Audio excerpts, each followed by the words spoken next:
कहानी जो सोच बदल दे।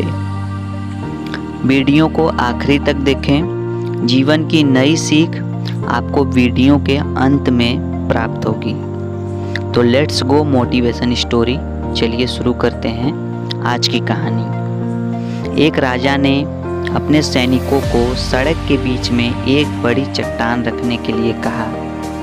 चट्टान को बीच सड़क में रखवा कर राजा ने अपने सैनिकों से छुपकर उस चट्टान पर नज़र रखने के लिए कहा कि देखना उस चट्टान को रास्ते से कौन हटाता है। लोग उस जगह पर आते रहें जाते रहें, लेकिन किसी ने भी उस चट्टान को रास्ते से हटाने की कोशिश नहीं की। उस चट्टान के पास से कई लोग गुजरने वालों में राजा के कुछ करीबी लोग और शहर के बड़े व्यापारी भी शामिल थे, और उनमें से कुछ लोग तो राजा को ही कोसने लगते हैं कि राजा इस चट्टान को भी रास्ते से हटवा नहीं सकता है।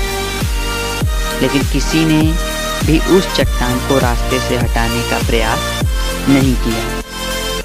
ऐसा काफ़ी दिनों तक चलता रहा, और एक दिन एक किसान अपनी सब्जियों के साथ उधर से गुजर रहा था।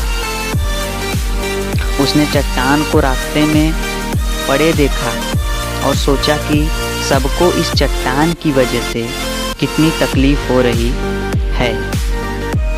उसने अपनी मजबूत लाठी से उस चट्टान को एक तरफ ढकेलने की कोशिश शुरू कर दी।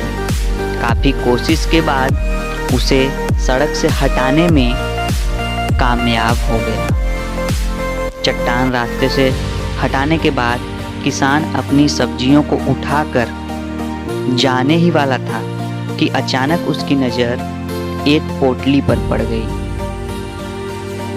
जो ठीक उसी जगह पर थी जहां से उसने वह चट्टान हटाए थे। उसने उस पोटली को खोल कर देखा तो उसमें सोने के सिक्के थे, और उन सिक्कों के साथ राजा का एक संदेश भी था, जिसमें लिखा था कि ये सोने के सिक्के उनके लिए हैं जो यह चट्टान को रास्ते से हटाएगा।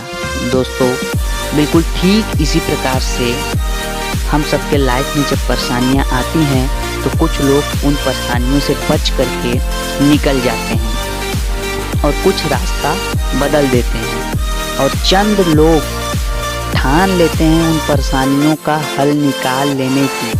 और ऐसे ही लोग मुश्किलों में संभावनाएं और संभावनाओं में छिपे अवसर खोज लेते हैं। मजबूत इरादे और नेक दिल के साथ किए गए कोशिश का परिणाम ही अच्छा आता है।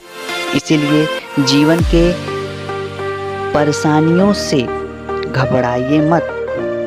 उन परेशानियों को हल करने की कोशिश करते हुए जीवन के सफ़र में आगे बढ़ते रहिए। तो आज का ये जो कहानी है हमारा ख़त्म होता हुआ है। और अगर आपको लाइफ में ऐसे ही डेली मोटिवेटेड रहना है तो JBS पावर मोटिवेशन चैनल को सब्सक्राइब कर लें।